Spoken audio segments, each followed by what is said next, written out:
আসসালামু আলাইকুম। নেপালের সাধারণ নির্বাচনে জেনজিদের সমর্থিত রাজনৈতিক দল রাষ্ট্রীয় স্বতন্ত্র পার্টিকে সে দেশের জনগণ বেছে নিলেও বাংলাদেশে জেনজিদের যে দল সেটিকে তো ছুঁড়ে মেরেছে দেশের জনগণ। কারণ কি? আমাদের একটু বিশ্লেষণের প্রয়োজন রয়েছে। প্রিয় দর্শক, আপনারা জানেন যে শুক্রবার নেপালে যে সাধারণ নির্বাচনটি অনুষ্ঠিত হলো, সেই নির্বাচনে জেনজিদের সমর্থিত দল আরএসপি নিরঙ্কুশ সংখ্যাগরিষ্ঠতা অর্জনের পথে। কয়েক বছর আগেও এই আরএসপি, যে দলের কোনো খোঁজ ছিল না বলতে গেলে, 2022 সালের নির্বাচনের চতুর্থ স্থানে ছিল এই দলটি। সেই দল এরই মধ্যে আমি যখন এই ভিডিওটি করছি সেই মুহূর্তে দেশটির 165টি আসনের পার্লামেন্টের 94টি আসনে এগিয়ে রয়েছে এবং তারা এই আসন পেতে যাচ্ছে, মানে শত আসনও ছাড়িয়ে যেতে পারে। এই দল যিনি প্রধান, তিনি বালেন্দ্র সাহা, যিনি বালেন শাহ নামে পরিচিত, কাঠমান্ডুর সাবেক মেয়র। গত বছর সেপ্টেম্বরে যখন গণ অভ্যুত্থান হলো, সেই অভ্যুত্থানের মোটামুটি নেতৃত্বে ছিলেন এই বালেন শাহ পরোক্ষভাবে, এবং সেই দলটিকেই জেনজি সমর্থন দিয়েছিল এবং যথারীতি সেই দলই এখন সরকার গঠনের পথে। আর কেপি ওলি শর্মার সরকারের বিরুদ্ধে যেই গণ অভ্যুত্থান অনুষ্ঠিত হয়েছিল, তার দল হয়তো হাতে গোনা 8-10টি আসন পেতে পারে, অন্যান্য দলও এরকম 8-10টি করে পেতে পারে।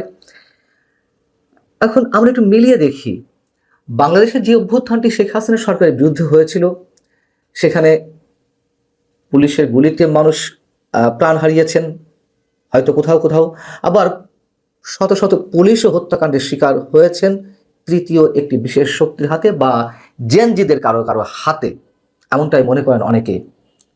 বাংলাদেশে বিক্ষোভকারীরা আমাদের জাতীয় সংসদে আগুন ধরিয়ে দিয়েছিল, ভাঙচুর চালিয়েছিল, সুপ্রিম কোর্ট, সচিবালয় সহ নানান ধরনের স্থাপনা, বিটিভি কিংবা পার্লামেন্ট ভবন, মেট্রো রেল, অনেক স্থাপনায় তো ধ্বংসযজ্ঞ চালানো হয়েছিল। কারা করেছে, কে করেছে সেটি পরে কথা, হয়েছিল তো।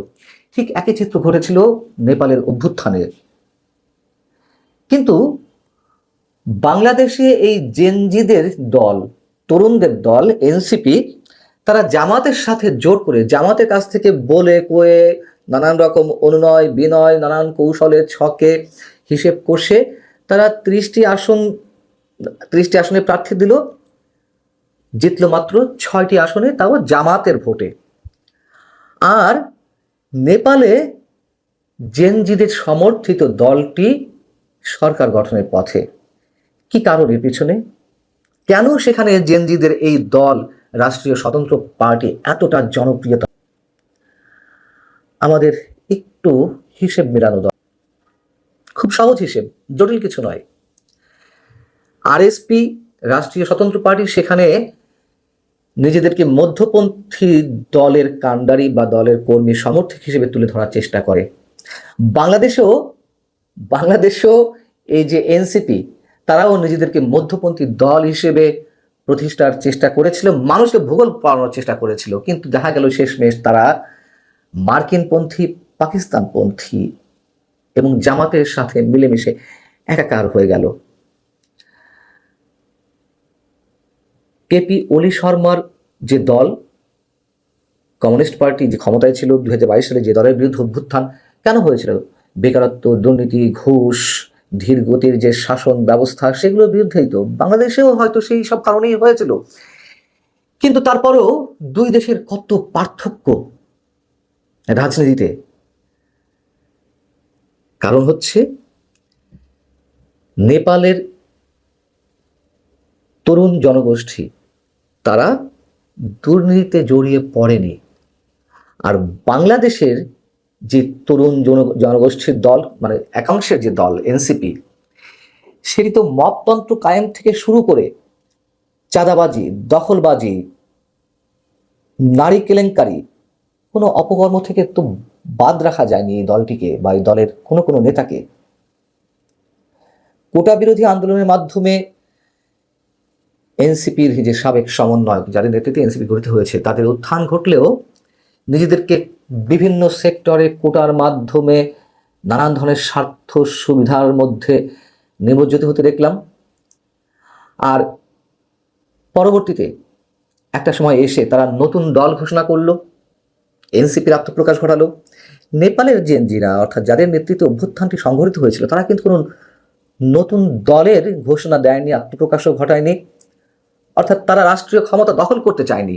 পক্ষান্তরে বাংলাদেশের এই তরুণ জনগোষ্ঠীর একাংশ বা আন্দোলনকারী অভ্যুত্থানকারী যারা, তারা রাষ্ট্রীয় ক্ষমতা দখল করতে চেয়েছিল, এটি স্পষ্ট। নেপালের যে অন্তর্বর্তী সরকার প্রধান সুশীলা কার্কি, তিনি গত মাস দুয়েক আগে গণমাধ্যমের সামনে একটি মন্তব্য করেছিলেন, সেটি আপনাদের নিশ্চয় মনে আছে। তিনি কি বলছিলেন? রাজনৈতিক দলগুলো আমাদের কঠোর সমালোচনা করছে, কেউ কেউ প্রতিদিন সরকার ছাড়া হুমকি দিচ্ছে, জেনজি তরুণেরা প্রতিদিন বলছে আজ ছাড়ো কাল ছাড়ো, কিন্তু সরকার ছাড়ার অর্থ কি? সব বাধা ও অপমান সহ্য করে আমরা ধৈর্যের সঙ্গে কাজ করে যাচ্ছি।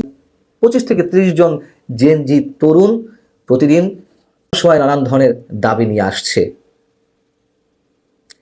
কিন্তু তাদেরকে তিনি প্রশ্রয় দেননি। তিনি স্পষ্টভাবে বলেছিলেন যে নেপালকে বাংলাদেশ হতে দেওয়া হবে না। কেন বলেছিলেন? ঠিক একই রকম না হলেও তার চেয়ে আরো অনেক বড় ভয়ঙ্কর চিত্র বাংলাদেশের ক্ষেত্রে হয়েছে। এই জেনজি তরুণরা মবতন্ত্র কায়েম করে যেখানে সেখানে তাদের পছন্দ মতো লোক নিয়োগ করতে হবে, বিচারালয় থেকে শুরু করে সচিবালয়, বিভিন্ন দপ্তরে, এরকম তো করেছে। এবং ইউনূস সরকার তাদেরকে সব ধরনের প্রশ্রয় দিয়েছে, তারা যা বলেছে, যখন যা করতে বলা হয়েছে সব শুনেছে। সুশীলা কার্কি কিন্তু সেটি হতে দেননি। এবং ওই যে নেপালের জেনজিদের তরুণদের একটি অংশ যারা তদবির বাণিজ্য শুরু করেছিল, তাদের সংখ্যা নেহায়েতই হাতে গোনা, অল্প কিছু। আর বাংলাদেশে তো তারা জেনজিদের যে অংশটি অভ্যুত্থানকারী কিংবা এই এনসিপির গঠনের পিছনে যারা ভূমিকা রেখেছে, তারা তো দলে দলে ঝাঁকে ঝাঁকে মহাসমাবেশ ঘটিয়ে এক একটি মোড়ে, এক একটি রাস্তায় তারা সবকিছু ব্লক করে দিয়ে তাদের সব ধরনের দাবি আদায়ে সরকারকে বাধ্য করেছে, ইউনূস সরকারকে। নেপালের কেপি ওলি শর্মার সরকারের বিরুদ্ধে যে ঘুষ, দুর্নীতি, বেকারত্বের যেসব অভিযোগ ছিল, সেগুলোর বিরুদ্ধে অভ্যুত্থানের মাধ্যমেই তো সেই সরকারের পতন ঘটেছিল। দেখুন, সেই সরকারের সেই দল বা সেই কেপি শর্মার যেই রাজনৈতিক সংগঠনটি, তারা কিন্তু এবারে নির্বাচনে অংশ নিয়েছে, অভ্যুত্থানের মাধ্যমে তাদের পতন ঘটলেও। কিন্তু বাংলাদেশে কি হলো? আওয়ামী লীগকে সব ধরনের রাজনৈতিক কর্মকাণ্ড থেকেই নিষিদ্ধ করে রাখা হলো। এখন কেপি ওলি শর্মার দল মাত্র 8 থেকে 10টি আসন হয়তো পেতে পারে। নির্বাচনের মাধ্যমে তারা মানুষ তাকে প্রত্যাখ্যান করেছে। বাংলাদেশে আওয়ামী লীগ নির্বাচনে যদি অংশগ্রহণের সুযোগ পেত, হয়তো জনগণ ভোটের মাধ্যমে তাদের প্রত্যাখ্যান করত। কিন্তু আওয়ামী লীগ বাংলাদেশের জেনজির তরুণ গোষ্ঠীর একাংশের কাছে এতটাই অগ্নিমূর্তি রূপে এখনো পর্যন্ত তাদের সামনে উপস্থিত যে তারা কোনো অবস্থাতেই আওয়ামী লীগকে সামনে আসতে দেবে না। বরং তাদের এই সব কর্মকাণ্ডের কারণেই বরং আওয়ামী লীগের জনপ্রিয়তা বেড়েছে। এটা শুধু আমার কথা নয়, দেশের বুদ্ধিজীবীরাই বলছেন। নেপালের যে নির্বাচন, সেই নির্বাচনে এইসব ফ্যাক্টর তো কাজ করেছেই। জেনজিদের সমর্থিত দল আরএসপি তার নিরঙ্কুশ সংখ্যাগরিষ্ঠতা অর্জনের জন্য পাশাপাশি অবশ্যই আন্তর্জাতিক নানান হিসেব নিকেশও কাজ করেছে। কেপি ওলি শর্মার সরকার ছিল ভারত বিরোধী, চীনপন্থী, এবং সেই জায়গা থেকে ভারতেরও একটি খেলা থাকতে পারে সেখানে। অভ্যুত্থানের পিছনেও ভারতের হাত রয়েছে, কেউ কেউ মনে করেন। আরেকটু উদাহরণ দিয়ে শেষ করি। শ্রীলঙ্কাও অভ্যুত্থান করেছিল, শ্রীলঙ্কার পার্লামেন্টেও ভাঙচুর চালানো হয়েছিল, প্রধানমন্ত্রী বাসভবন দখলে নেওয়া হয়েছিল। যা যা ঘটেছিল বাংলাদেশে, যা যা ঘটেছে নেপালে, ঠিক একই বিষয়গুলো ঘটেছে শ্রীলঙ্কার ক্ষেত্রেও। কিন্তু শ্রীলঙ্কার সেই অভ্যুত্থানে যেসব অপরাধ সংঘটিত হয়েছে তা কিন্তু বিচার হচ্ছে। একজন এমপিকে পুড়িয়ে মারা হয়েছিল, তার জন্য 12 জনকে ফাঁসি দেওয়া হয়েছিল।